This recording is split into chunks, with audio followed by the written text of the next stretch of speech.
G'day Commodore fans, and welcome to another edition of Street Commodores Live. Now I'm standing in an empty car park at Homebush Bay in Sydney. Why would I do that?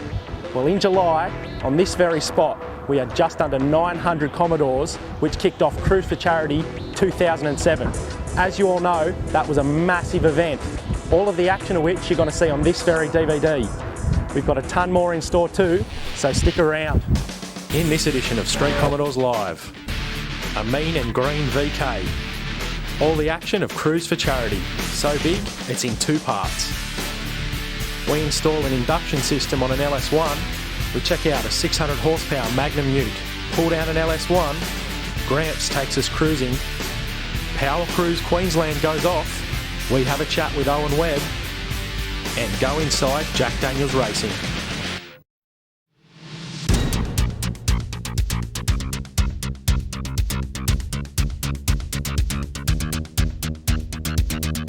I'm Terry Keys. This is my VK Commodore. It was the feature car in issue 125. I've always liked this particular car, being that it's the same shape as the Brock VK. Always wanted one. Best car I've ever had.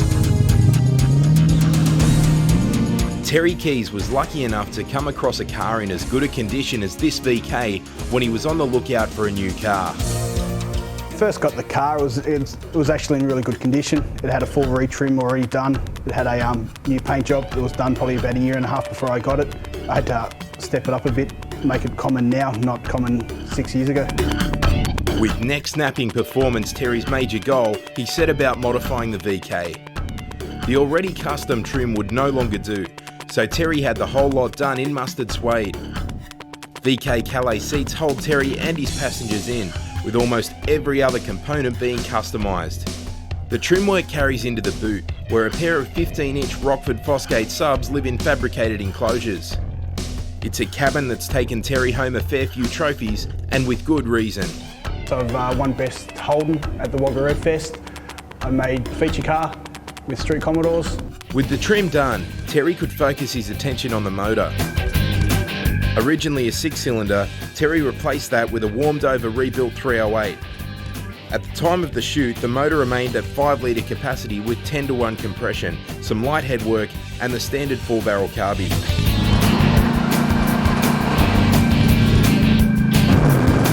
This neatly detailed package was backed onto a Trimatic Auto with a 2800 RPM stall converter, but this combo has since made way for a carby-fed 355 stroker. Last year, the summer nats I got defected for having half an exhaust, but now with the new motor in it, the air cleaner out the bonnet, and now it's got a full exhaust and it's as loud as it was with half an exhaust. I guess we'll just have to see what happens.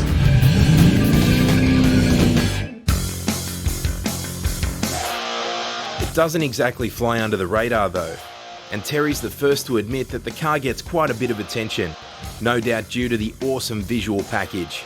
When the car's out cruising, it turns a lot of heads. It's got a bright interior, it's got TVs. The green and the mustard go really well, big chrome wheels. It stands out a hell of a lot.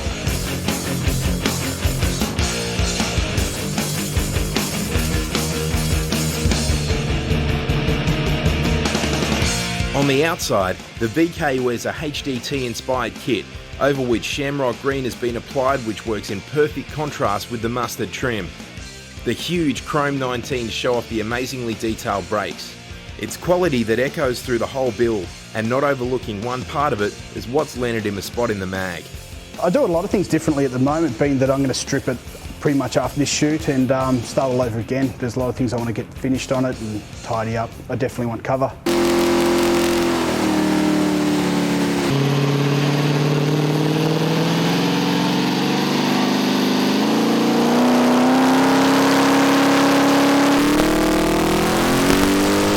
Considering that the VK is such an awesome package, it may surprise you to learn that Terry does climb behind the wheel sometimes to give it a hiding. It drives pretty good on the road, even with the stall converter that's in it. It still drives pretty nice, and I don't mind actually taking it for a drive. It's not one of the cars that you don't want to drive because it drives like a dog.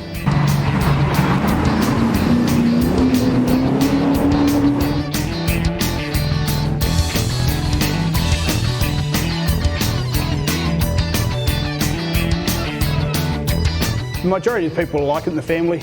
My wife likes it, my mum and dad. They really like the car. It's got a bit of sentimental attachment to them as well. A good mate of mine works at Detail Effects, Justin, drove it for the wedding and he kind of thrashed the car a lot more than I have at the moment. With big things on the horizon for this VK, it's one we're going to be watching, and no doubt one that you'll be seeing a lot more of. After the break, part 1 of Cruise for Charity, where we head to Sydney, Perth and the Gold Coast. www.streetcommodores.com is your one-stop place for everything Commodore on the web. Sit down, log in and hang on, because the Street Commodores website is full on. Where else can you read your favourite articles, watch the latest videos, download top quality images and hang out with over 30,000 like-minded Commodore fanatics? There's info about upcoming events, the latest news, regularly updated features and a forum chock-a-block full of info.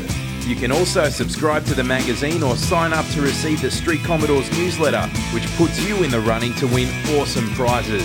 The Street Commodores website is constantly changing, so if you don't check it regularly, you'll miss out.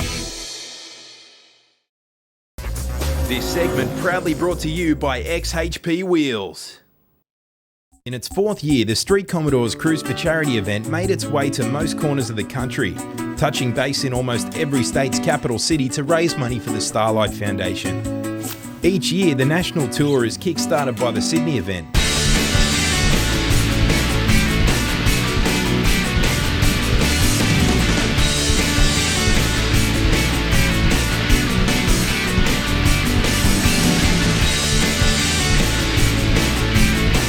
The cruise is open to Commodores of all ages and at various stages of modification.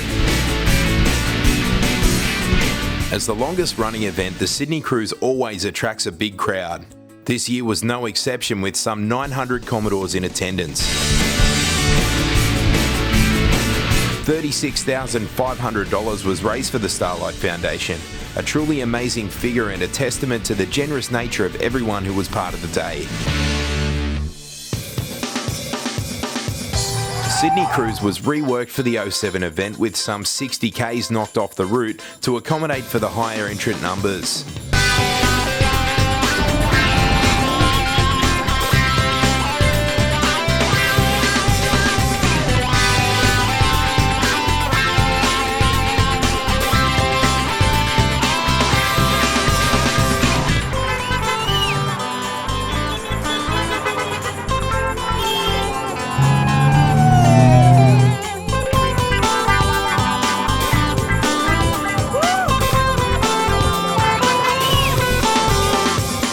The event now has its own homepage, cruiseforcharity.com.au, which, combined with the Street Commodores forum, are the places you should start looking to learn more about the 2008 cruises. As per previous years, the cruise wound up at the Blacktown drive-ins.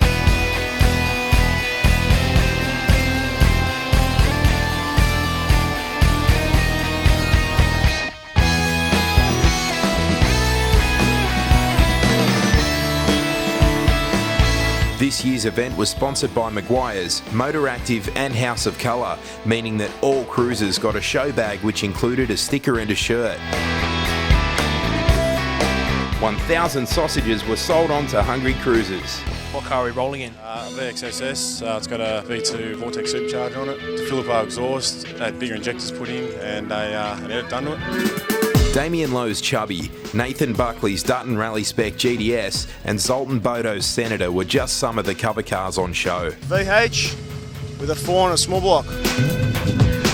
TSS had an interactive trade stand set up, wowing crowds by bouncing this black Stato around all day. So what did we arrive in today? My VT Series 2 Acclaim. Modified at all? No, not at all. It's just lowered with 17, nothing to the motor just yet. We might see something in the future. A VK Commodore, just finished building it this morning. Got a 333 in it, 5-speed tranny, just all custom trim, custom boot, just playing around, built it for the kids. That's what Cruise Charity is all about, getting X-cover cars, X-feature cars out on display, as well as all your cars. So, mate, what did you think of the cruise today? How'd you find it? Oh, it was pretty good. Good excuse to take it out and give it a wash and go for a cruise around the block in it, yeah. We're here with the organiser of the event and the face of Street Commodores, Ben Hosking. Man, how does it feel to see everything come together, all this planning?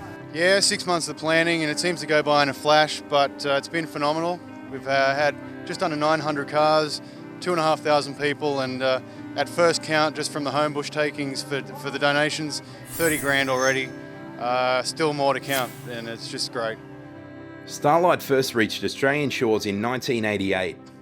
The aim of the organisation is to bring a little light into the lives of seriously ill and hospital-bound kids. From Sydney, the event headed across the Nullarbor to sunny Perth. Again, the day brought out Commodores of all vintages, from an immaculate VC Brock through to the late model stuff and everything in between.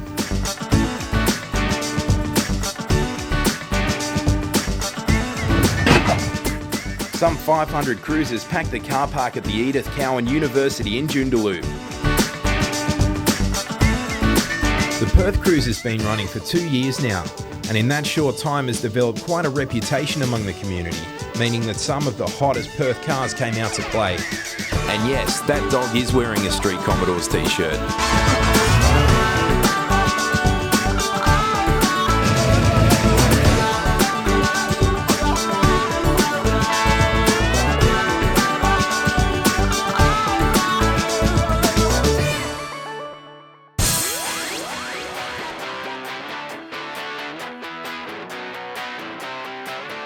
The cruise headed from Joondalup to the picturesque city via Perth's scenic coastline. Check out this view.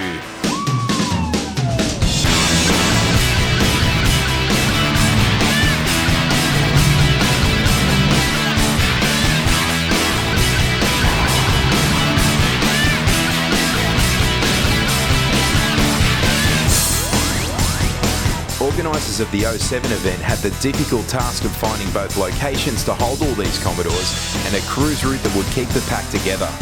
In testament to the committee, the cruise came off without a hitch. Phenomenal cars like this plagued the WA cruise, which saw ex-feature cars Gold Rush and VH Group 3 hitting the streets, as well as plenty of other cars that took our eye. We were treated well on the West Coast, with our web editor come cameraman Chris riding in the back seat of the Sapphire limousine Stretch Walkinshaw for the day.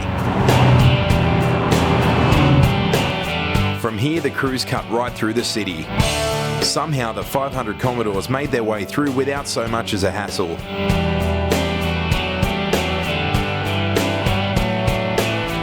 The destination was Whiteman's Park, where all cruisers could pull up, show their car off, and even take home a trophy or a prize from the raffle. The East Metropolitan Traffic Police were on hand, much to the delight of the kids. 500 West Australians managed nearly $15,000 towards the overall kitty. Every year the Starlight Foundation comes into contact with around 200,000 kids, despite the fact that they're not government funded. They currently reach 1/3 of the sick kids admitted to hospital each year, but their goal by 2010 is to reach 3 from 3 sick children. Great effort, WA. Perth made way for the Queensland Cruise. The cruise headed straight down the M1, taking cruisers from the Logan Hyperdome to the Gold Coast Parklands.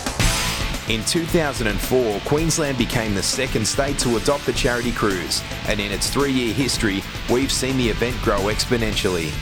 This year's Queensland Cruise placed more emphasis on a static car show than the cruise, shortening the cruise route quite significantly. A great turnout on the day and a very engaging event means that you guys, the cruisers, and the event organisers all deserve recognition for your hard work and donations. Just shy of 700 Commodores turned up, but it wasn't just the mass of cars. The number of people who turned out to support the event was also astonishing. Altogether, they raised a further $18,000 for the national tally. Come on! Queensland Cruise for Charity juggernaut rolls on. We're at Parklands on the Gold Coast. There are a ton of Commodores here today. Let's go and have a look at them all. Once inside the gates, cruisers could park up on the grass and wander around what was without doubt the biggest Commodore-specific show the state had ever seen. Some fine cars were on display as well, with Troy's purple and orange Calais, Robert Kay's red VX sedan, and Raw's, just to name a few. I got the different Pioneer head unit now. It's one of the flip-up screen ones. Got a 15-inch LCD in the floor of the passenger seat, a couple of roof mount screens, and full suede interior now. It's a 2000 VXSS. We kept the stock block, but we put a 383 Lenardi kit in it, and then we put a V7 Vortex supercharger on it, so it's stroked and supercharged, intercooled as well, and all the other ancillaries that go with that, so fuel kit, etc. So yeah, and it makes about 700 at the wheels. We haven't before seen burnouts at a Cruise for Charity event, not organised ones anyway. Now you had the old blue tyres on the back, bloody good skid, looked good, the crowd was happy with it. How'd the car run? You had any issues? Mate, I love the blue tyres. It was, I'm sure everyone else did as well. But overall the car went okay. I was hoping to go back out there again, but just had a couple of little problems with it. Just got a little bit hot. Not really tuned for the Queensland weather, but I'll rectify that next time. Craig's was one of 2 blown VKs on the skid pan. They were joined by Excavate, the big cube trumpet-fed black GDS, an interesting boost of Monaro, and a few other keen cruisers.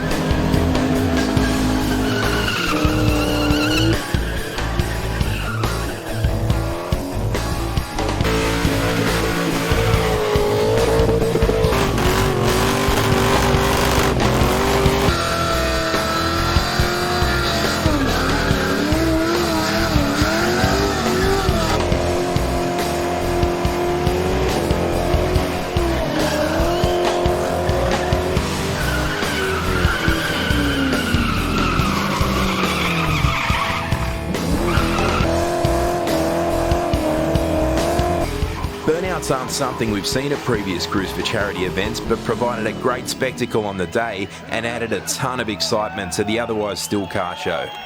Here you go, like that! You want to say some more?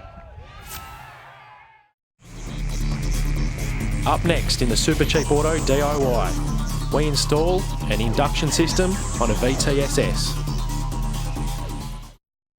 This segment proudly brought to you by Super Cheap Auto.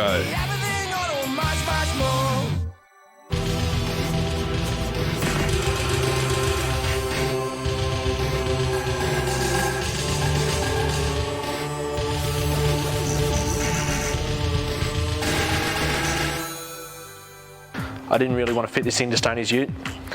He's already faster than I am down the quarter, meaning I've got to play catch up, and as you can see, this thing's not going to fit under the bonnet of the VL. It's designed for use on a VT to VX Gen 3 powered vehicle, and the only other one of them we had lying around belonged to our art director Iggs. Now Iggs has got himself a HDT enhanced VTSS, so he doesn't want to go messing with the originality, but he does want a little more poke out of it, which is where this thing comes in. It's an SS Inductions cold air inductions kit. What it does, fits over the standard radiator like that, provides a lot more airflow into the engine, and people have seen up to 12 rear wheel kilowatts gain out of them. We're going to show you guys how to fit one. The SS Inductions Big Mouth is a simple 3-part kit consisting of the plastic induction unit, twin entry connecting intake, and an aluminium air scoop. Also included are the detailed instructions on how to install it. Now the reason the SS Inductions kit works so well is it takes all the cool air that accumulates here while you're driving, forces it into your airbox, into your intake pipe, and then into your engine. As you guys know, the more cool air you can get into your engine, the better it's going to run, the more power you're going to make. The first step is to remove this factory shroud panel, undo all the intake assembly, and then we can get started fitting that. Unscrew the factory intake by removing the 4 plastic screws in the radiator support panel. Keep these as you will need them later.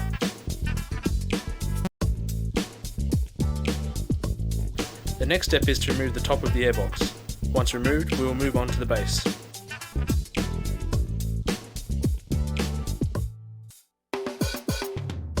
To remove the base of the airbox, you must first loosen the coolant reservoir. Do this by pulling it free from its 3 rubber mounts.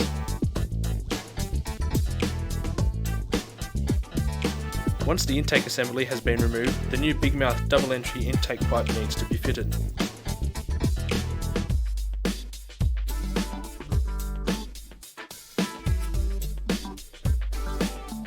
Once that has been fitted, you can put the airbox assembly back in place.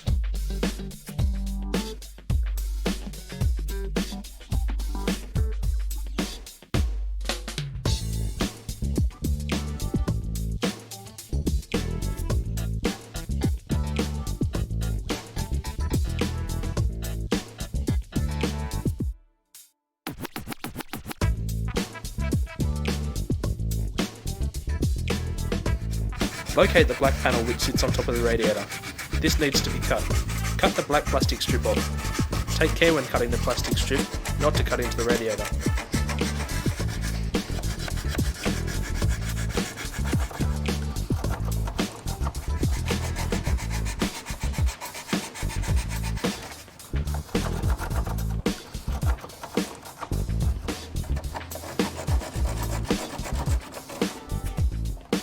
The aluminium air deflector also needs to be installed. This will deflect airflow from the grill area up into the opening of the induction unit. The air scoop supplied attaches to the air conditioning condenser. It is necessary to determine which holes in your particular condenser will be used. Fit the heat shield supplied with the kit to cover the top of the radiator.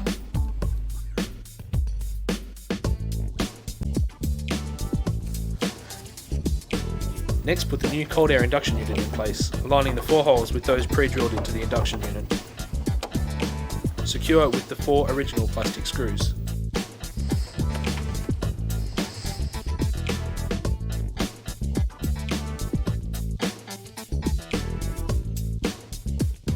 Now the kit is all fitted, let's run through the process one more time. The first step is to remove the factory intake assembly. Next, fit the big mouth twin entry intake pipe. Reassemble the airbox, ensuring all plugs and sensors are reconnected. Cut off the black panel on top of the radiator, taking care not to damage anything. Attach the aluminium air deflector, which will direct airflow into the intake. Then, fit the heat shield to the top of the radiator. And finally, place the cold air induction unit in place, securing it with the 4 plastic screws. So just done an hour using basic tools and the instructions provided, and then this thing's in here. It's a great little DIY and a great power upgrade for you guys to do. If you're looking to do the same thing, head down to your local Supercheap.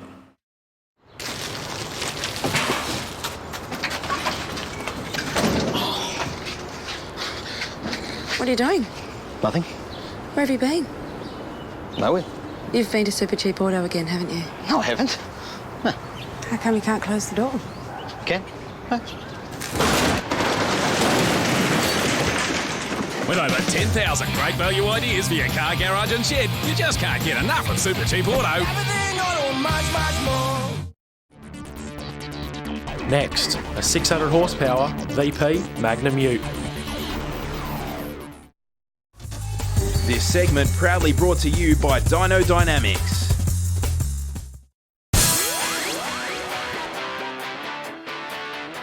For those with an impressive collection of mags, flick back to issue 21 to find this very ute in its first guise. When I first bought the car, I bought it off a friend, and it was a pretty good car then. It had a few things done to the engine. It had probably about a 400 horsepower engine in it at the time. Carl's ute made its successful return to the show scene at Power Cruise 8 after a while off the road. After its first feature in issue 21 of the mag, Carl tore the ute down for a full rebuild.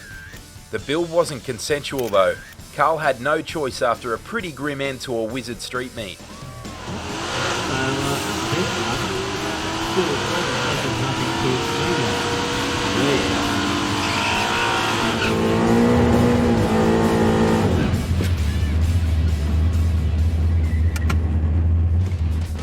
The initial intentions when I built the car were just to have a nice, streetable cruise car.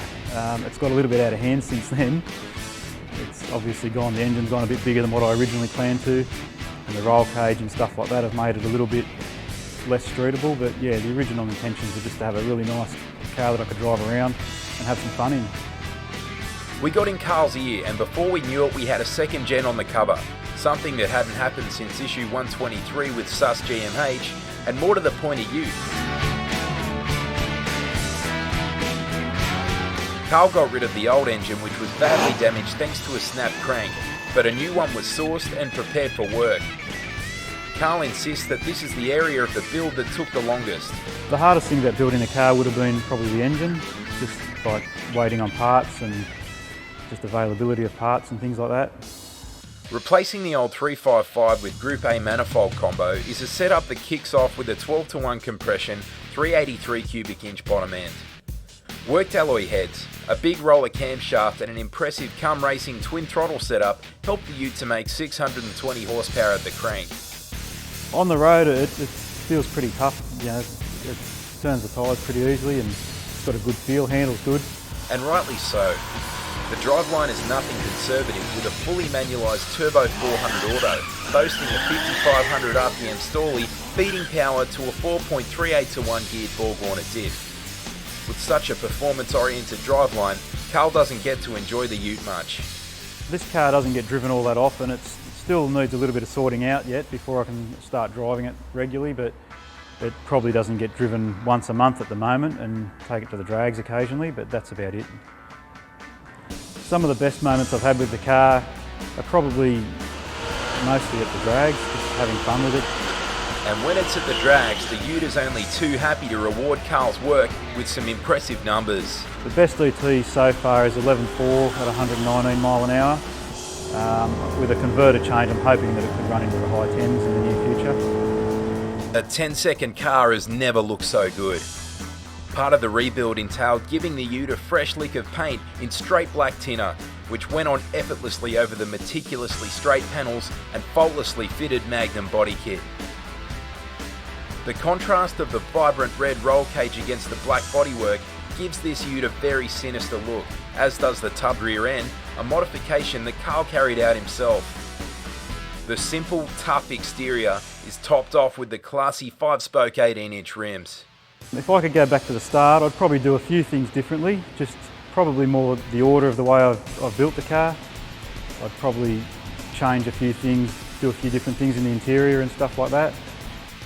The areas of the cabin that the cage doesn't encroach on are all largely standard. Seats were taken from a VP Senator and now hold Carl and his passenger. You won't find a centre console. Carl left it out to keep the attention solely on the B&M shifter. Less is more echoes through the cabin, which is finished as neatly as the rest of the ute. In the future I plan to just do a bit of tidy up work, which is mainly in the trim area, and just tidy the engine bay up in a few little spots here and there. I've also got a HK Holden, which I'm about to start sometime in the near future. To have the car featured in a magazine, it's a good buzz. It gives you a lot of satisfaction at the end of all the hard work. It really makes the hard work pay off. Probably never really worked towards it initially, but it is a good buzz to get it in. Yeah.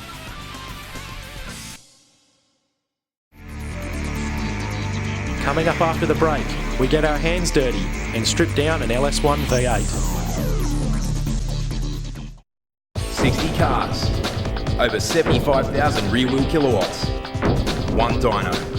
Dyno Dynamics, official supplier of the Summernats Horsepower Heroes for 14 years. Preferred dyno for major auto manufacturers. Dyno Dynamics is the choice for big horsepower runs. Dependable, repeatable and unbeatable for simplicity. Don't trust your tuning to anyone less. Visit www.dynodynamics.com.au for your nearest Dyno Dynamics dyno.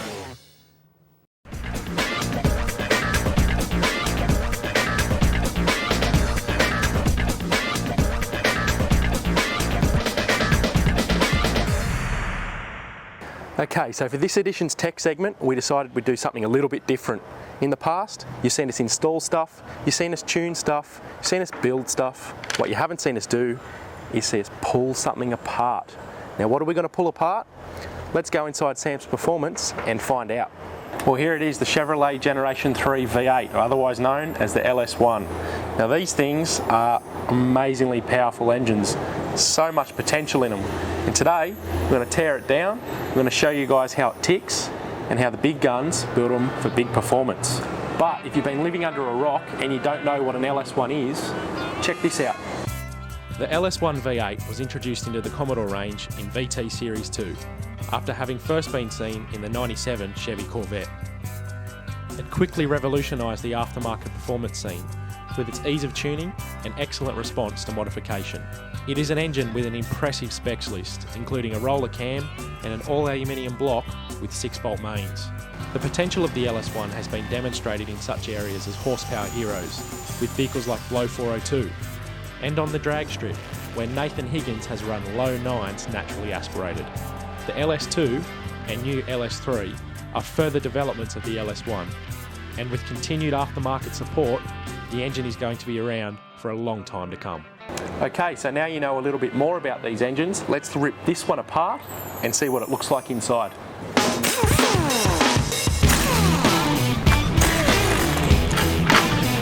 And that, the inlet manifold.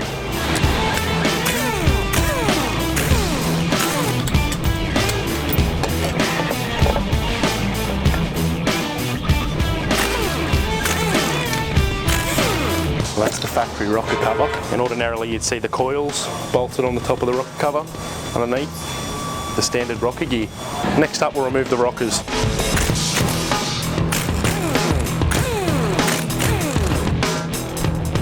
There's a bit of wear there, and that's just like a stock standard pressed steel lifter. The aftermarket version, and here we have a set of Yellow Terra ones, have a roller tip, which means you don't get that friction, that rubbing that you do with the factory rocker arm. Less friction means more power.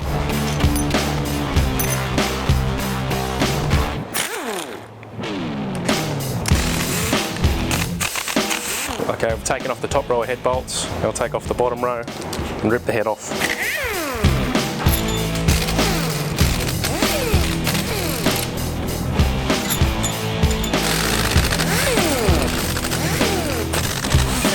We've got all the bolts out of the head, now it's ready to rip it off. There you go, one factory LS1 head.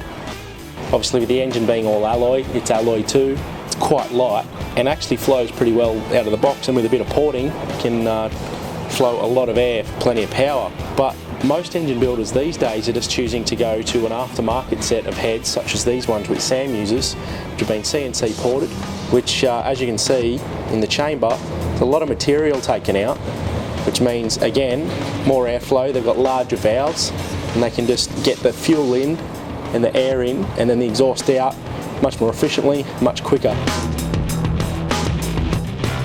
Well, I had to enlist a little bit of help to get the harmonic balancer off, but it's off now. So what we're going to do, remove the timing cover and we'll get the cam out.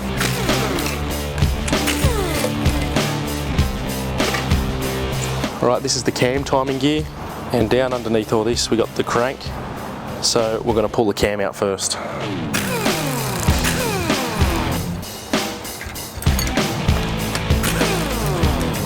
The cam retainer plate.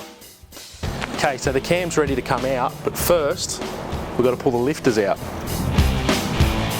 And that there is a factory roller lifter.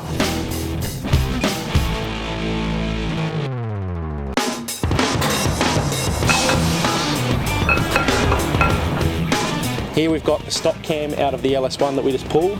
Next to it, comp cam, advertised duration 280-282. Pretty big cam. But the LS1 responds really well to cam change, and it's obviously very important to get the right cam for the engine. Now next, we're going to pull the bottom end apart.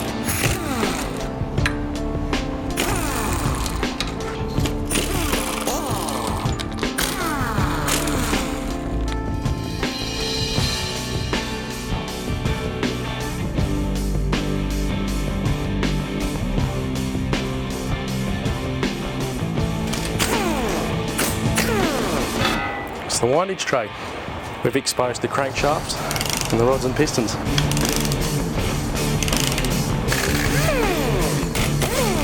Alright, well, one of the major features of the LS1 is its 6-bolt main caps. Now, I know what you're thinking, there's only 4 bolts there, but there's 4 bolts, yes, that go through the base of the cap, and then there's a bolt on either side that goes through the block for extra stiffness. Now what that means is that the bottom end of the LS1 is very, very stiff, which means it's good for big revs. Now be careful when you're undoing the rod bolts, the piston doesn't just fall out, you've got to support it. And that is a factory LS1 rod and piston.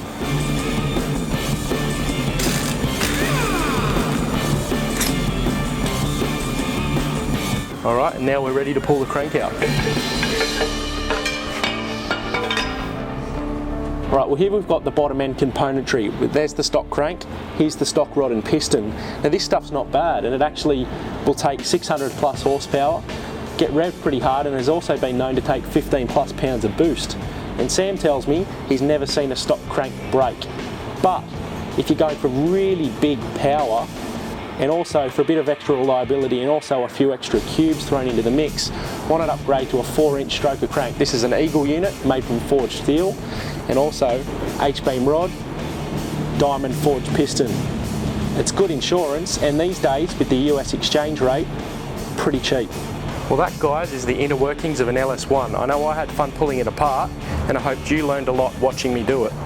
Now, in the next couple of editions, we're going to have a look at a few big power LS1s and how they do it, so stay tuned.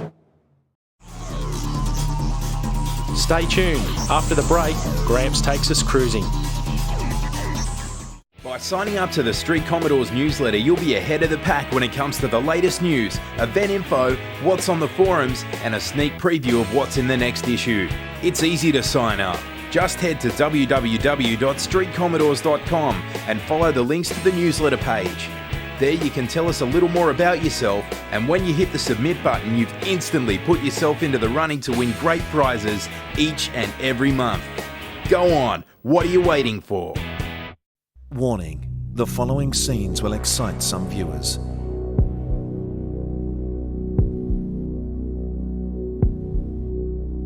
For that hard-throbbing, race-bred, ride, handling and maximum street appeal, you need Pedder's Sports Rider Suspension for your car.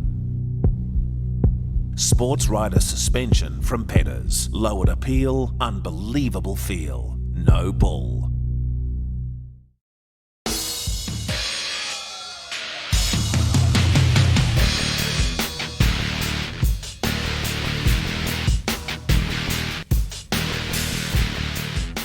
Some people find it hard to explain their obsession with customising, chopping and changing perfectly good cars.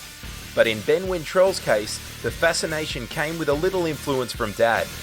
What got me into cars is pretty much my dad. He's always been a panel beater by trade. I've always watched him panel beating cars and fixing cars and playing with cars, and as I've got older I've started to have more of an interest in it, and then one day I found a spray gun, and then now I'm the painter at Dapto Smash, and yeah, just following in his footsteps.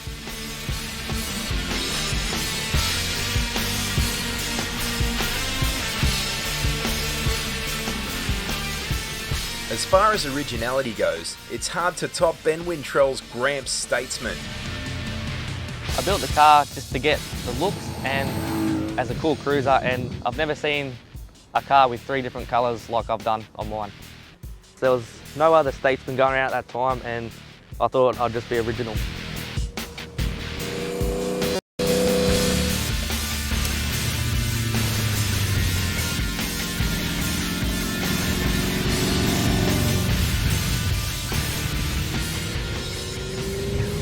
The name is something unusual for a car that couldn't be further from the old man's chariot that the plates would have you believe it is.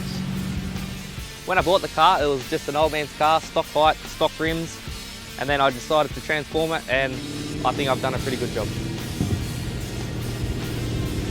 It's that unique paint job that first catches your eye. Custom PPG green over black with a silver stripe dividing the 2 colours. Ben painted the Statesman himself over what is a largely factory exterior. Next would have to be the ride height. The Statesman is slung low over 20-inch APEC wheels thanks to an airbag system which allows Ben to control just how low the Luxo barge gets. The car drives reasonably fine with all the airbag suspension and being so low. It still handles and goes around corners fine. It's nice to drive. I've had a few problems with the law, but I've been pulled over, defected for everything, and they just find me, and then it's all engineered now, it's all sorted, and now they don't bother me.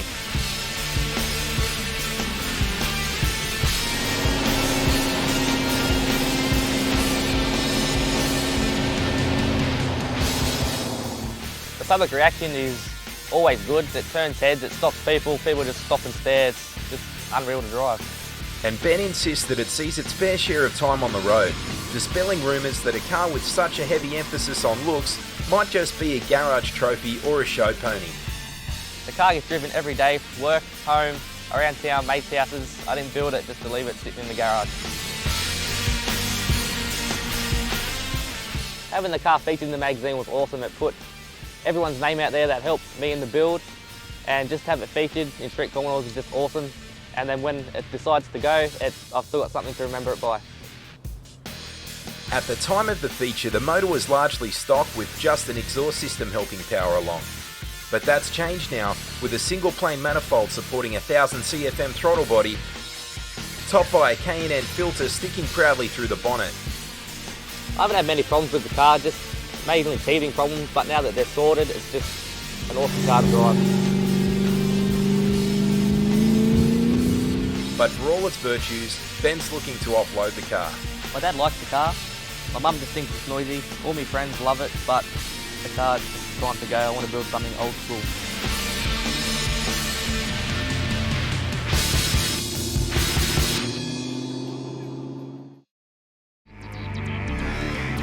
When we return, Power Cruise Queensland knocks our socks off. When it comes to mag wheels, you should be entitled to the latest designs, great quality, and above all, the best price. Well, look no further than XHP to make your Commodore stand out from the crowd. XHP have a huge range of wheels to suit just about anything you can drive. To see the full lineup, head to www.xhpwheels.com. And don't forget, when you roll on XHP, you're rolling on the best.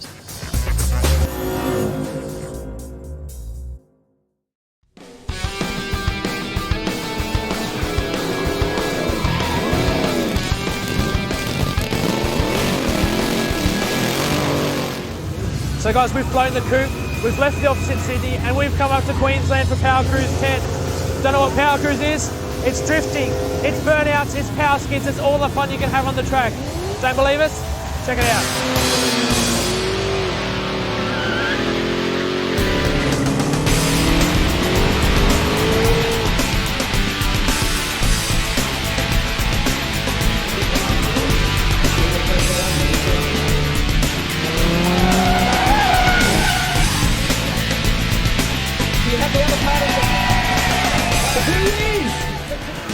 For Power Cruise 10, the event returned to its home of Willowbank Raceway, where Gup and his band of mechanical madmen took over the racetrack for 4 days of on-track antics.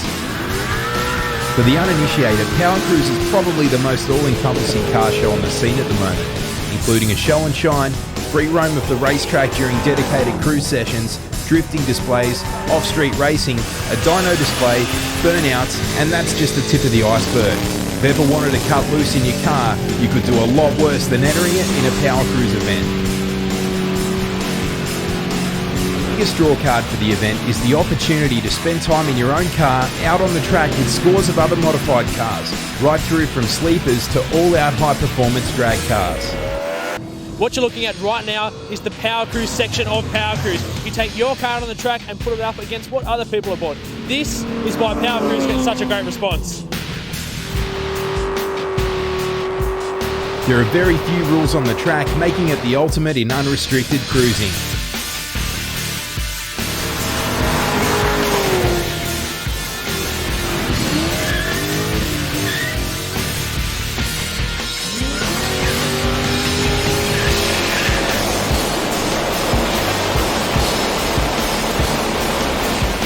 Certain cars come out to Power Cruise that don't get much of a chance to flex their muscles at other times of the year.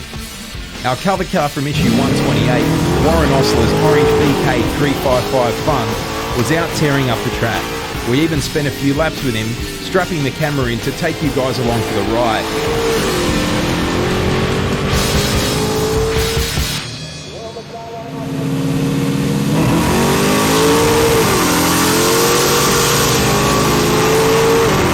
Hey man, how's the day going so far? Great, awesome. Are you having a bit of fun out on the track, are you? Yeah, heaps of fun. How many races you won today? Most. VK seemed to be the order of the event, and we teamed up with Brad Farzell, the owner of Eat HDT, later in the weekend to bring you footage of this car tearing it up in the power skids and dominating the off-street racing.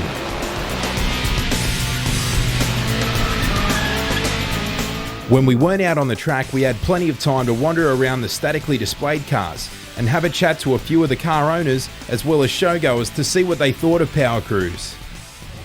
Right, so down the show and shine is crawling with past feature cars. One you might remember is Russell's 355 VH. Now, mate, for those who missed it in the magazine, tell us a bit about the car.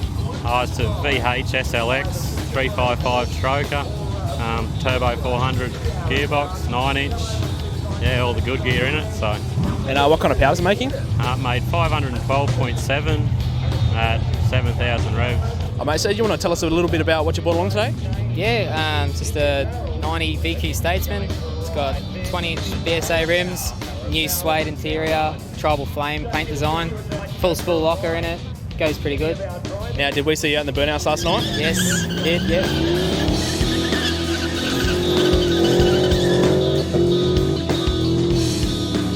Be hard-pressed missing Josh's VU this weekend. Slung low over its 22-inch chrome wheels, but it's not just a blinker. Josh, can you tell us a bit about what's going on under the bonnet, man? All right, mate. Well, I've got Darrett 205 heads, custom 3-inch exhaust, twin pipes all the way to the back, big intake manifold, big throttle body over the radiator air intake, airbags in the back end, T56 rip shifter. And what kind of power are we making? Around about 459 without gas and 542 with gas. Man, so how are you finding Power Cruise today? Loving it, mate. It's bloody awesome. Yeah. Favourite event so far? Oh, definitely the drifts. No, the drifts. It's got to be the drifts. When the sun went down, the action didn't stop though, and both Friday and Saturday nights had burnout displays.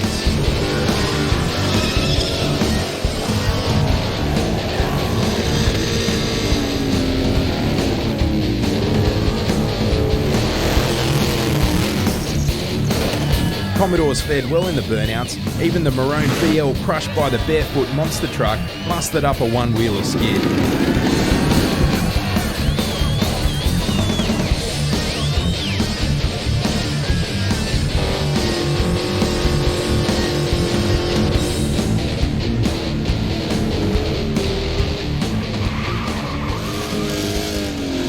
Alright guys, that's it. Power Cruise 10 drawing to a close. Sun's going down, but that doesn't mean the party's going to stop. Unfortunately, it's where we have to leave you. If you like what you've seen, get yourself along to Power Cruise next year. If you build a car to really be driven both down the quarter and to attack the street, we'd suggest you get it along to Power Cruise. The next Power Cruise will be held on the 28th of February in Sydney at Eastern Creek.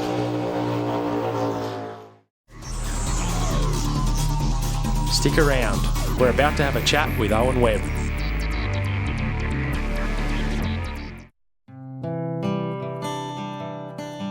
Owen Webb's name is one that's very well known throughout the modified car scene. He's heavily involved with MotorX as the chief steward, along with House of Colour as the technical manager. This month, Street Commodores caught up with him to find out a little more about his background. Owen Webb has been in the industry now for around 20 years, but how did he get started? Quite interestingly, I grew up on a dairy farm of all places and end up in the car scene. Might seem quite removed from that, but interestingly enough, when I look back, I had an FCU as a paddock basher, so I was always involved with things mechanically, obviously tractors and a lot of implements and things like that. So even though I didn't realise for quite a while, when I look back, that's where that connection is, I guess, with all things mechanical. And as soon as I was old enough, I started at the Ford dealership as an apprentice panel beater, spray painter. I think I left school on the Friday. Monday I was working, and I just absolutely loved it from day one, and obviously did my apprenticeship. It was during this time that Owen started to become interested in custom painting and building show cars.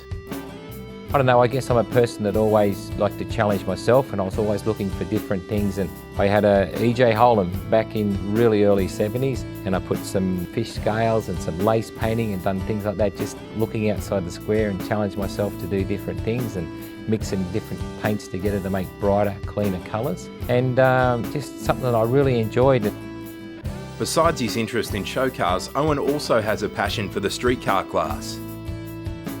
I'm quite often seen and people come up to me and think that I just like elite cars. Well, in all truth, my preference would be for street cars in general, and for an obvious reason is that that's the fun. That is all the fun of your vehicle, getting in it, driving it to, sure, take it to a show, park it, get it judged and that sort of thing. But I must admit, the more I'm in this, I look around at people now are spending even up to $500,000. It's quite regularly to have, $300,000, $400,000 car.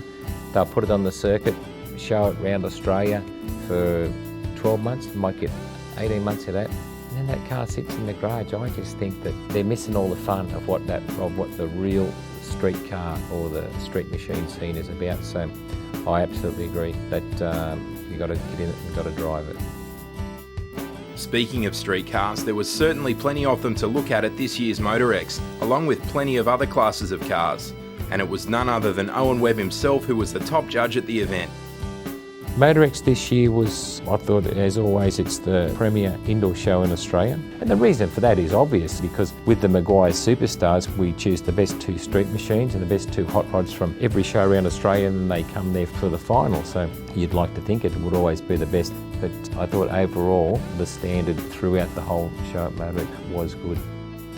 Of course, Owen isn't just involved with Motorex, as he's also heavily involved with the Summer Nats each year. The growth in that whole event is obviously the street car scene we're talking about because of the affordability and that. But as an event, I think, especially with this year coming up as the 21st, I think it will actually be huge. Owen doesn't spend all of his time at events though, as he likes to turn ordinary cars into 4-wheeled works of art, as well as pass on what he knows to the next generation of spray painters. I do a lot of training with House of Colour. I do a lot of training in Australia but also in Asia, and we're setting up House of Colour right from a zero base in Singapore and the Philippines and Malaysia and those type of countries. So when I go over there, I actually do quite a lot of painting, but that's mainly be on vehicles but also a lot of panels. But obviously do my cars, and I've got a mate with a workshop. I do a little bit of painting down there.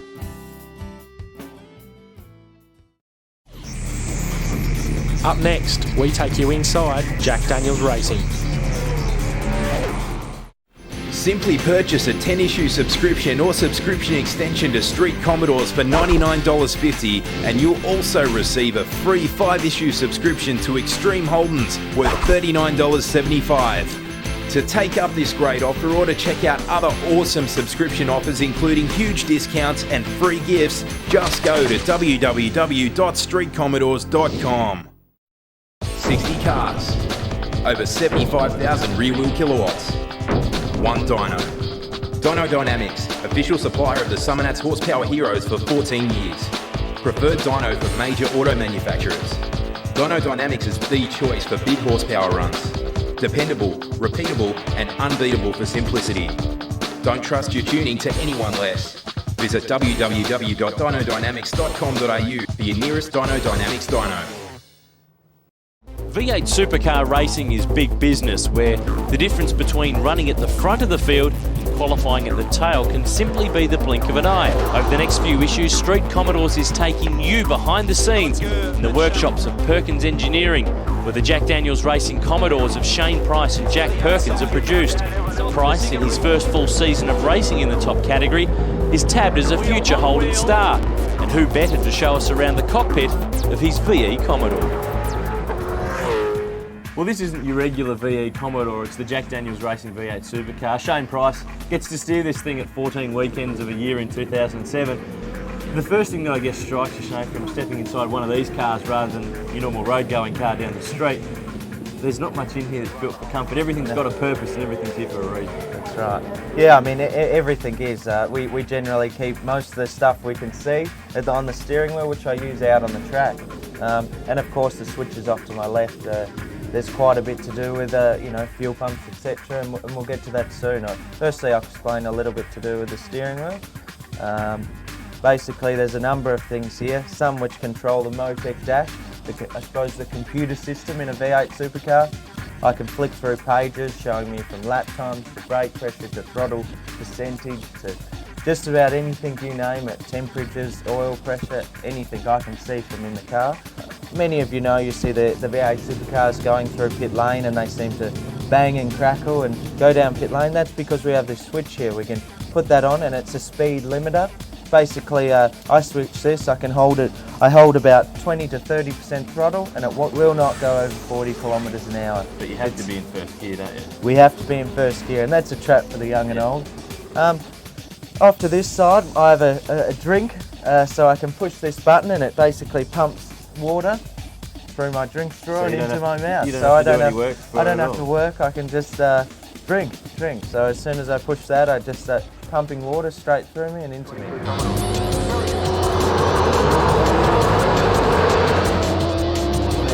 telecast, you'll see the driver's obviously changing gears with the 6-speed Hollinger gearbox, but there's a couple of other bars there that you move backwards and forwards. They're the front and rear anti-roll bar. Exactly what do they do, and what can you make them do during a race?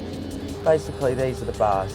In the case of a race where I may be struggling with, say, oversteer, I can then grab this, move it back, and that'll soften the rear bar, which in turn should and will, in general, give you more rear traction and better power down. Making changes on the run is all part of the challenge of V8 supercar racing.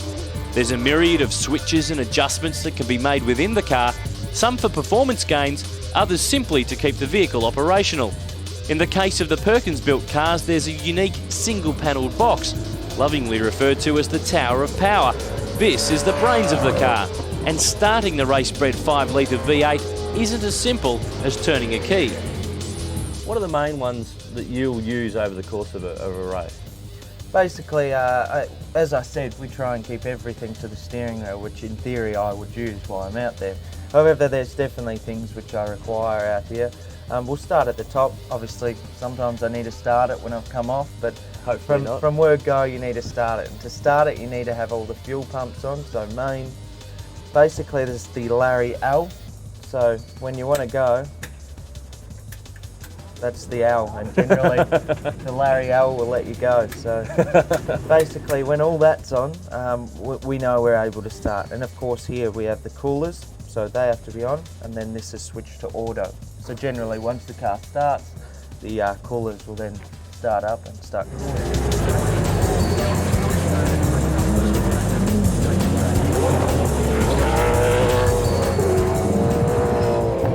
Now there's a couple of other things here that are more suited to the endurance racing. You've got your belts here, but you've also got some little ties here that they click up there. So it's basically when the drivers are getting in and out, the belts are out of the way, yes, and you're not getting all stuck into one another, and it's too hard and you get stuck. Absolutely. I mean, in these endurance races, we've got to make driver changes as quick as possible, and even so, when myself and Jack have been in just on Sunday and practicing our driver changes, getting them as fast as possible, and ruling out all the errors that we can possibly make. How quick can you do that? Look, our fastest yesterday was 11 dead, so that's pretty quick, we think. So on average, about a 13 to a 14. And that's just a part of V8 supercar racing from deep inside the cockpit, a place generally reserved only for V8 supercar drivers. And as you can see, it's not quite as simple as steering the wheel and punching the pedals.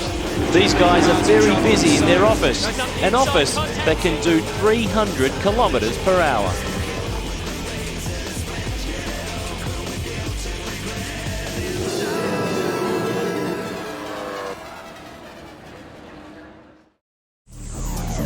Don't go away. Adelaide, Melbourne and Hobart Cruise for Charity are coming up. When it comes to mag wheels, you should be entitled to the latest designs, great quality and above all, the best price. Well, look no further than XHP to make your Commodore stand out from the crowd. XHP have a huge range of wheels to suit just about anything you can drive. To see the full lineup, head to www.xhpwheels.com. And don't forget, when you roll on XHP, you're rolling on the best.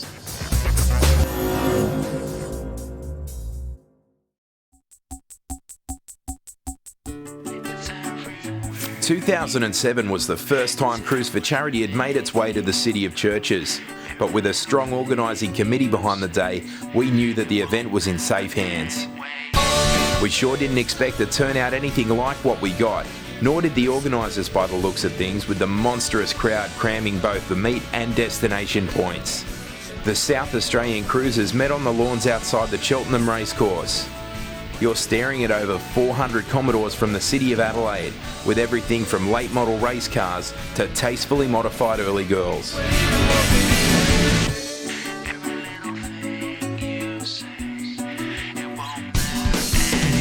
We had Martin Donnan's own twin-turbo VE for the day. A Gen TT kit has this thing making 400 rear-wheel kilowatts. Man, so what are we staring at here? What did you bring along today? I was staring at an 86 Series 1 KLA Turbo. It's got TO4 high flow, hybrid front mount, Microtech, all the usual stuff. Got 200 at the wheels, 8 PSI. So what have you brought along here? What are we staring at? It's just a VR Bellina wagon with a Gen 3 and a V2 Vortex supercharger. And why? Why would you do that? Just looking for a bit more power, something a bit different. No one's really done that before that I've seen. On the road, the drive was nothing short of spectacular. The crews left Cheltenham and skirted the city, heading towards the Fremantle foreshore.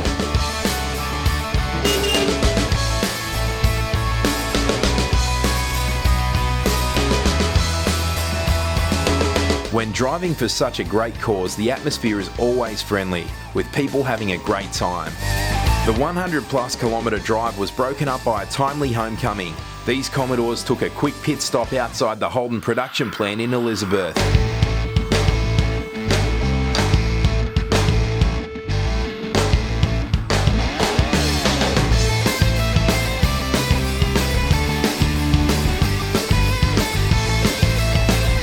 Soon it was on the road again, bound for the City Dismantlers complex at Jepp's Cross. The huge crowd packed the City Dismantlers car park to capacity, meaning that the gates had to be shut off. This left more than a few cars outside, which gives you an indication of the size of the turnout. A total of $16,000 indicates that the South Australian event is only going to get bigger from here. Absolutely, we sort of, I guess now we've got to sit back and look what's going to happen for next year, and we filled the car parks that we've used for the event, so we're going to have to look for other venues around Adelaide and see if we can cater for this many Commodores. Yeah. Adelaide is the home of Holden.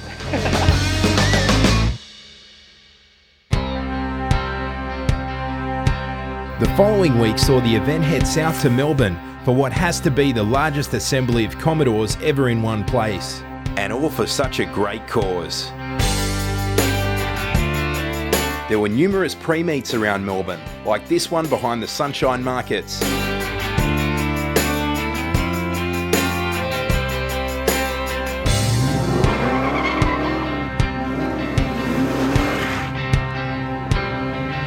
Victoria has always been one of the bigger cruisers. In operation now for 3 years, it's had plenty of time to establish itself on the community's calendar, and this year's turnout is evidence of just how big the Cruise for Charity event has become here. The assembled crowd at Sunshine drove over to meet the crew at the second meeting point in Kilsyth, which was already full to overflowing. Commodores were parked as far as the eye could see.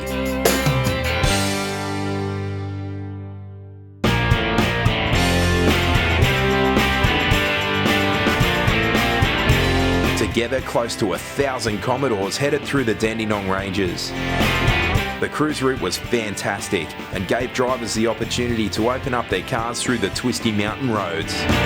The traffic moved freely and the group stayed very tightly knit, making for an enjoyable drive, but the destination was the real draw card. As we pulled into the Monash University car park in Clayton, it became apparent just how big the day was. Past feature cars dotted the car park, as did a few potential feature cars and some very interesting projects. There was plenty for drivers to see and do, with displays from the local fire brigade and trade stands galore, as well as the monster raffle and sound-off competition. Victoria raised $23,000, which meant with just under $110,000 in the kitty, we'd already smashed our national target of $80 grand, and we still had one more cruise to go. It's got a Harrop 355 crane, bottom end's been done, fan group A heads, rollers, studs.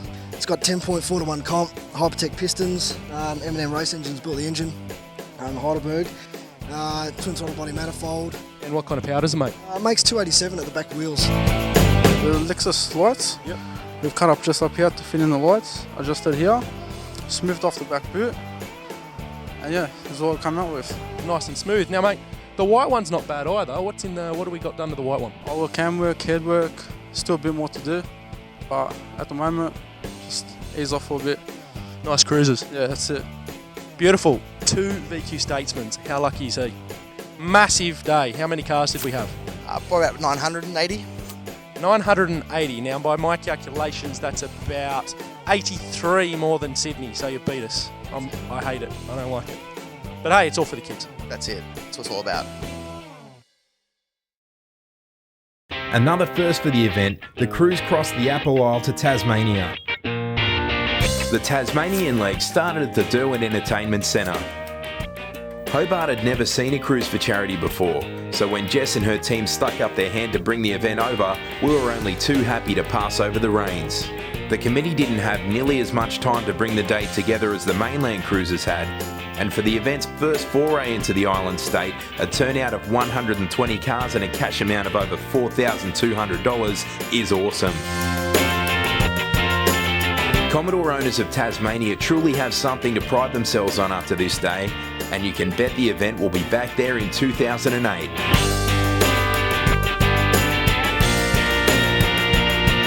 3,500 Commodores raising $113,000 this year is simply phenomenal, considering that over the previous 4 years, a grand total of $182,000 was collected.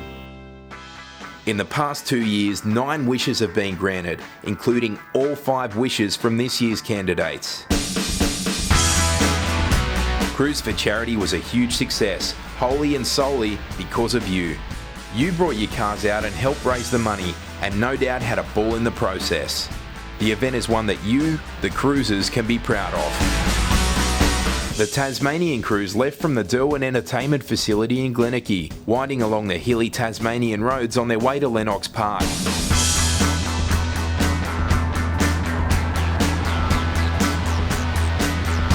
The Old Beach Fire Brigade were great hosts, putting on a barbecue and generally entertaining the huge crowd. The park was a hub of activity with a static car show and of course the monster raffle, where cruisers could take home a prize, all for turning up and donating a bit of money to help some sick kids. Alright, we're here with Michael in front of his VS Statesman, which makes 700 at the crank thanks to a Vortec blown stroker. Now Michael, tell us a little about it. It's just a little project I started 2 years ago with Chris Colgraves and Brad Sheriff in Long System, and yeah, just keep on growing, can't seem to stop. We're here now with Jess, one of the main coordinators from the Tasmanian Cruise for Charity 4. Now Jess, you put in quite a number of months of planning and preparation for this? Yeah, definitely. We came to the cruise in Sydney last year, and a few of us from down in Tassie, and we enjoyed ourselves so much that we thought we'd really love to put in the effort to have one of the cruises down here for the first time. Well guys, after 6 states, over 7 weeks, Cruise for Charity 4 is finally over. Everyone's leaving the destination point in Hobart, and we've raised over $110,000 for the Starlight Children's Foundation, and we've had over 3,500 Commodores attend nationwide. Now that is awesome. Next year, blows my mind. It's going to be massive. The event wouldn't have been so successful without the help of hundreds of volunteers and generous companies that donated time, prizes, and money to help the event over the line. On behalf of Street Commodores magazine and 3,500 Commodore owners nationwide, I'd like to present you with this cheque for $113,000 from Cruise for Charity 4. Thank you. And on behalf of Starlight Children's Foundation and all the families, we'd like to say thank you very much for all your support. It's our pleasure. Thank you. Thank you. 2008 promises a bigger event again, with every state lined up to have a cruise. Keep an eye on the Street Commodores Internet Forum and the mag for details on Cruise for Charity 5. Well, that brings an end to another jam-packed edition of Street Commodores Live. Don't forget to pick up issue 135 of the magazine, which goes on sale December 28th. And pop by the trade stand at Summernats 21. We'll all be there, and we'd love for you to say hi. Have a Merry Christmas and a Happy New Year. We'll see you in 2008.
THQ has been releasing some very cool car racing games recently, and one of their latest is the second in the Stuntman series, called Stuntman Ignition.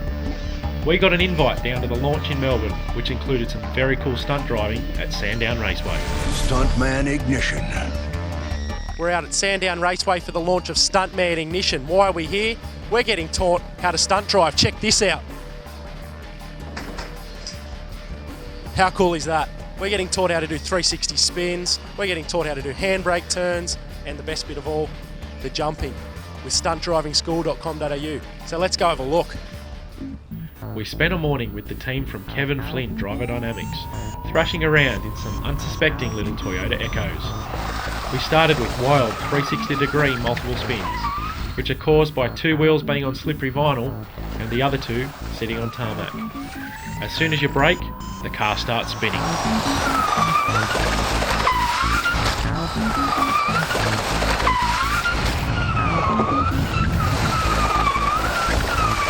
Next was an 180-degree handbrake turn, which required good timing to get it just right. You needed to dip the clutch, pull up the hydraulic handbrake at just the right moment in order to spin the car around the cone and stop it in exactly the opposite direction to which you started. Dip, skid, turn, brake. Oh, you nailed it.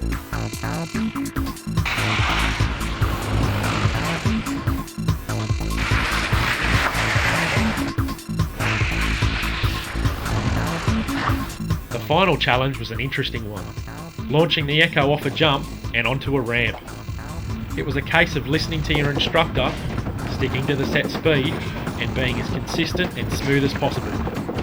Get it wrong, and you'd have one very sick little car. Hold it, hold it, hold it, hold it. Oh, up go. Beautiful.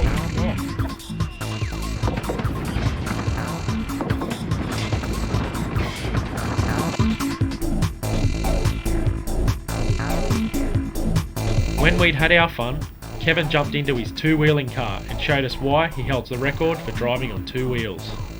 The guy drove around forever.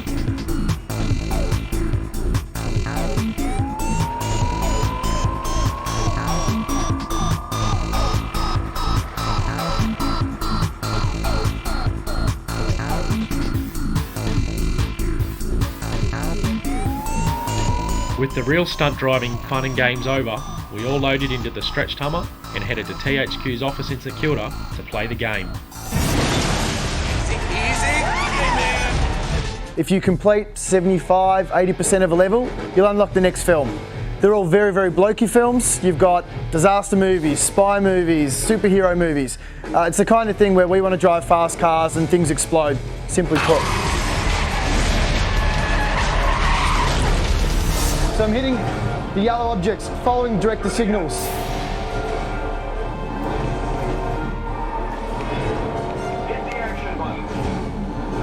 I'm on fire, going through the time gate. Drift turn right. Stuntman Ignition is an interesting mix of different challenges as a stunt driver, many different vehicles and environments to take on. You get to perform in movies which are very similar to real-world films, with a Dukes of Hazzard style set, a James Bond looking movie, and a volcano disaster film in amongst the mix.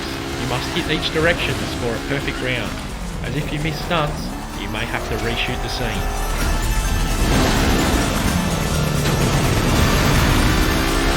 Pass under the semi. We sure had fun, and we met someone rather unexpected too. And what do you think of the actual video game? It's pretty cool, like, compared to the other car driving games that I played, it's got a lot more things to do, you know, like you've got little goals to set and, you know, you can blow stuff up, you got nitrous, you can go through into lava, like, it's just a lot more sort of complex. Absolutely, I like blowing the stuff up too, it's pretty cool.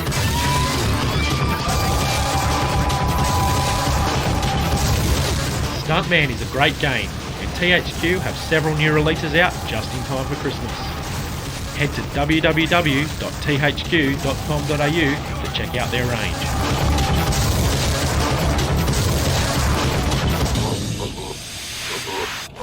Stuntman Ignition.